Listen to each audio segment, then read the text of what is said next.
Tom here, Northwest Trains, back in the office today. As you can see, the end gig card's been moved. I've put it on the shelf over there for now. Today we've got something a bit different. I haven't done an unboxing for a while, but we've got a very nice, or hopefully a very nice O-gauge Class 153. Came in the post a couple of days ago, and really excited to get this out. Since I've seen the decorated samples at a few shows, I've really wanted to get one. And at the club at the moment, we're building, well, a couple of the members are building a new layout, which this will fit perfectly in. And yeah, so it was good enough reason to get it. And also, I think it'd suit a smaller O-gauge layout, maybe a small single track station. I know a few people have already done that, I've seen on Facebook and so on. So I've got a few ideas myself of a small O-gauge layout I want to do in the future, hopefully not too distant future. Anyway, I'm going to turn the camera around now. Let's get this out and let's see what it's like. Okay, back in a sec. Right, so let's get the lid off and see what we got. So as you can see from the label there, I've got the sound fitted version. It's an ESU Lock Sound 5, which is my favourite at the moment. It was actually it says they're created by Olivier's Trains, which as far as I know doesn't exist anymore, unfortunately. So our leaflets. This hasn't been run or anything yet. I haven't even took it off the plinth yet, so I've managed to resist it this long. But here we go, here's our first look. So sorry, it's hard trying to fit it all in the camera. Should be easy once we get on the track. So you can see it's quite a, make sure we realise how long these units actually are. So let's put that down a sec. So we got our Class 153 manual. And let's have a look and get it all out in one piece. So we've got our technical specs. And you can see there's a lot of parts in this. For models with factory fitted DCC sound, please refer to separate information sheet supplied. So I think each model is different. So got all the list of the parts here, which is pretty good. And importantly, we've got a list of sounds. So sorry about the lighting here. I really do need to get the lighting sorted in the area. It's awful, I know. But here we go. The trouble is I've got nowhere in the loft to do this. It's just too big a loco to put on display without clearing all the fiddle yard out the way. So we'll go through the sounds again in a sec. How are we going to do this? I'm almost forgetting how to take these out of the boxes. That piece comes out first. So hopefully the packaging has done its job. I came home to find this behind the wheelie bin, even though I did leave instructions to leave it at my neighbour's house. But as long as at least it wasn't raining, I suppose. Right, so there we have it on the plinth. And just to display it like that, it looks pretty smart. There's certainly a lot of weight in it. I mean, it is really heavy. So we've got our little detail bag here. So we've got some snow ploughs by the looks of it. A few other bits and pieces. It does mention when I've read about them that, you know, different liveries come with different, you know, different detailing. So they have done everything to, you know, they haven't just done the same logo and painted it a different colour basically. So I'm going to take this off the plinth now. So I'll just pause this a sec. Alright, so that's the plinth removed. We can see a bit of underside detail there. And yeah, you can see where the pickups are. We can see where the speaker is already.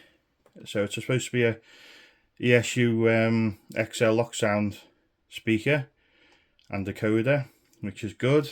I'm really impressed with the one I got in the Class 26. So you can see all the under detail there, which you would expect. Let's just get a bit of track back. And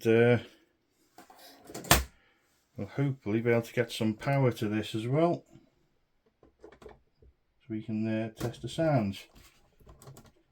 Like I say, I'm looking forward to giving this a run in the at the club as well, on the big layout. Right, let's just change the angle of the cam around and we'll get some running shots of it. Okay, we're on the track. Now, one thing worth mentioning is if this was the DC version, you've got 8 separate switchable light functions, so you don't have to have them all on or off. You can switch them. I haven't checked the instructions yet where they are. It says the decoder socket's easily accessible if you want to sound fit it yourself, or if you just simply want DCC. I mean, my class 26 was pretty easy. The little rusting, you just see the box in the background there. That was a pain, but I'm not surprised with how small it is. So the DCC one we've got today here, we should have interior and cab lights. There should be head, tail, daytime and nighttime settings on the lights. Destination blinds lit as well, and the door locking indicator lights and door buttons should also be illuminated as well. So also the couplers can be detachable if you don't want to use them. It says there's also optional magnetic couplers you can use. So and obviously easy access to the decoder socket. So let's start with the lights again. So can't see the destination blind yet, but I'll change the angle for that. So here we are. So we're facing the right way at the moment. Change direction. Nothing's happened as yet. Might have to move. Let's try speed step 1, see what it does.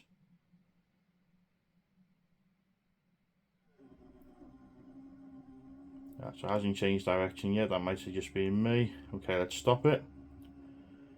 Like I say, I'll take it to the club test track for a proper run-in. So change direction now. The lights have changed. I don't see any rear lights yet, but that might be a different number setting.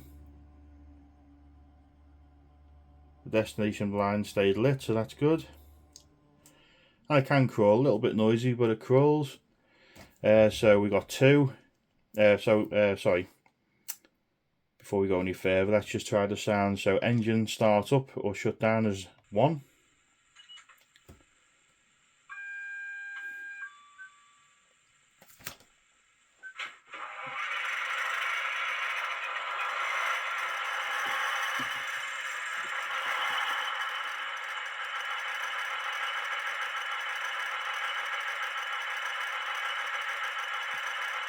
Okay, so we've got function 2, high horn, or high tone horn should have said. Low tone horn, 3. 4 is tail lights, number 2 end, and 5 is tail lights at number 1 end. So let's just try 4 first. Yep, so that's the right one. So we've got the saloon interior lighting. Right. Bit of a strange noise then, but it's on. And we've got cab light number 1 end. Let's try that one. Function 7. So that's on. And cab light at number 2 end is number 8. You might not be able to see that. I think it's come on. So number 9 is directional night headlights. Destination display at front. So let's see if there's any difference there. I'll change the direction again. And let's turn the rear lights off. And let's try the night mode. So we've got an extra headlight there. So 10 is doors open.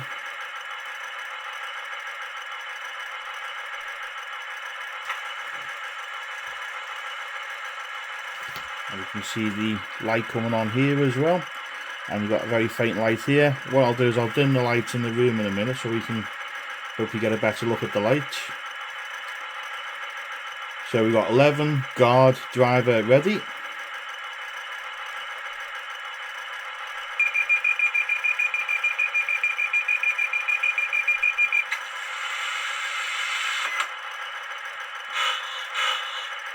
We got 12, brakes releasing.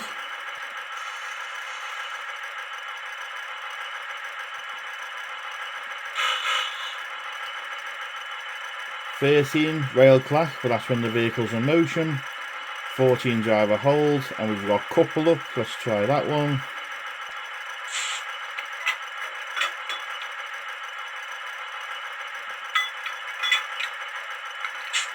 And we've got the one that we all hear now on a train once we're on board, number 16.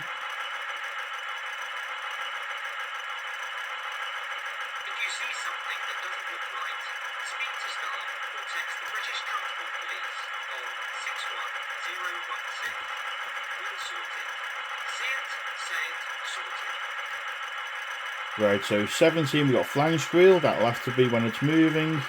And we've got various announcements. We've got announcements in Welsh as well. Onboard announcements, destination 1, let's just try that one. In fact, no. We'll just have a go with it moving first, sorry. So let's change direction. In fact, let's just see how it goes now. So go to speed step 2.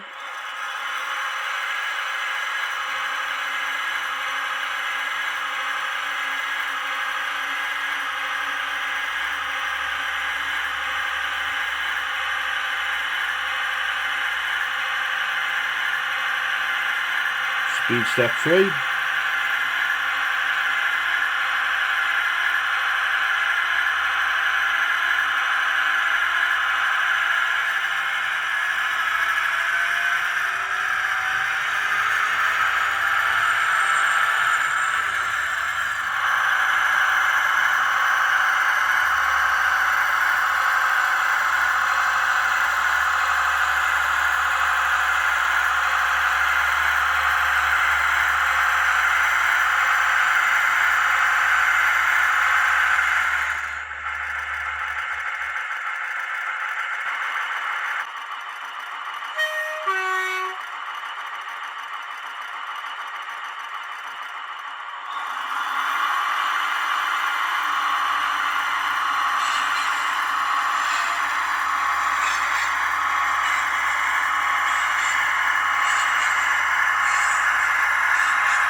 Okay, right, so as you could see from the last few clips, it runs really smoothly, literally speed step 2.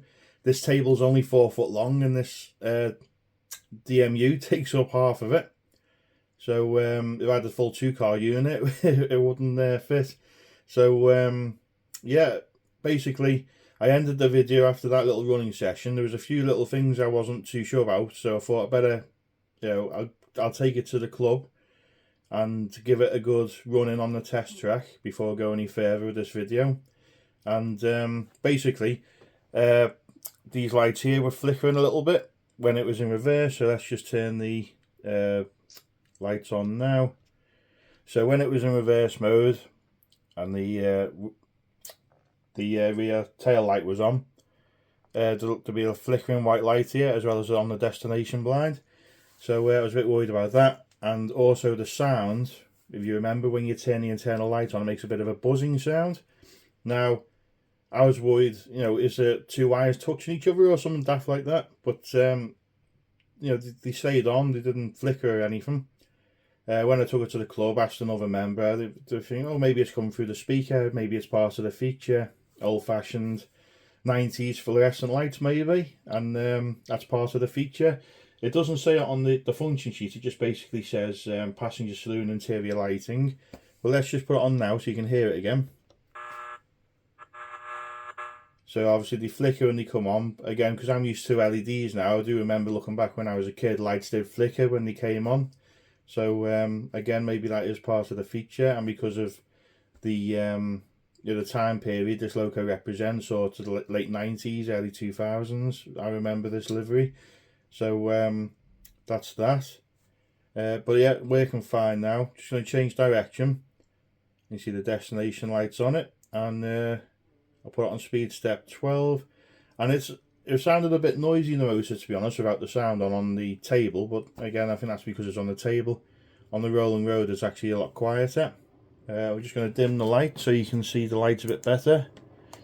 In fact, I'll just change the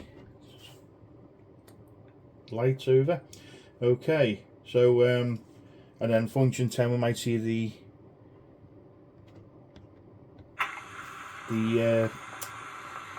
door lock and indicator lights and the door buttons. So again, you can just about see that one. This one's quite well lit, and we can see the interior, and looks really good actually for a night scene. I love a good night scene. So we get a little single platform station with some nice lamps and a departure board maybe. It's really good. So again, talking about the real thing, there was 70 of these built from basically class 155, so they look similar to a 156. They were converted into single car units. There's still half a dozen or so, I think, still as they are as 2 car units, but the rest were 153s. Surprisingly, 12 of them have been scrapped so far. I didn't realise how they've started removing these from service now. These, the 150s, 156s. So it's a bit of an end of an era really. They'll probably still be around for a while. When I last looked, there was 15 still in the service. There's 1 actually preserved now. There's a couple used for non-railway uses like offices or a cafe, various places. ScotRail have got a good one. They basically converted theirs so you can carry bikes and camping gear and so on, so they're a lot more spacious, and they work on the rural lines, so great for tourists or hikers or travellers. So that's it's good that they found another use. A few of them have gone to Network Rail for their test trains, and there's still a few, as far as I know, left in service with Transport for Wales, so I might have to try and catch a few of those before there you go. But yeah, let's just I found there's some more announcements. What I want to clarify though, as I said before, there's announcements in Welsh, but that only applies to the Transport for Wales livery train, which obviously makes sense. So to do the other announcements, we've got to put function 20 on, and then we put say function 12.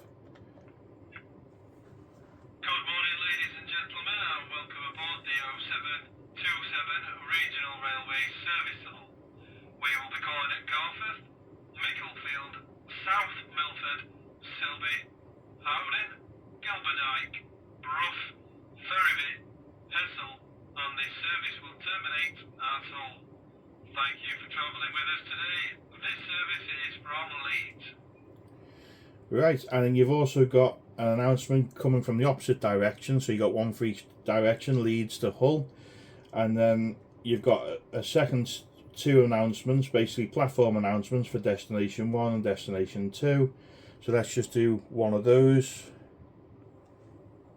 The next train to depart from platform 6 will be the 1227 Regional Railway service to Hull.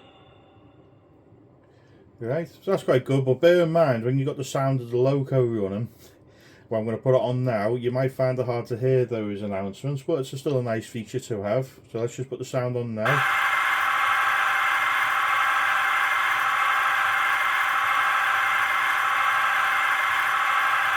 We're just going to slow down now.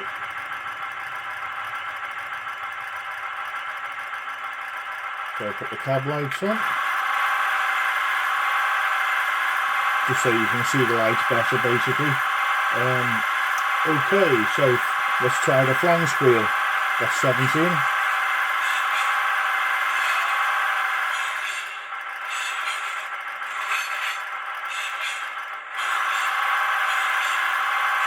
Okay, and let's put the guard ready.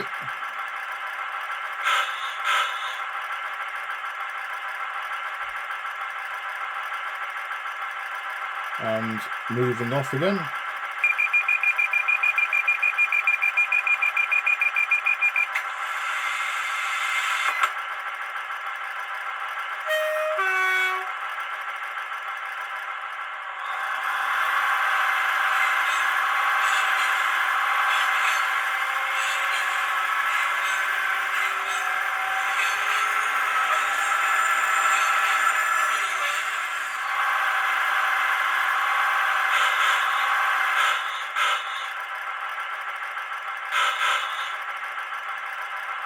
Right, so, and then the night lights, the extra headlight there. So I think that's pretty good. Let's just turn it off.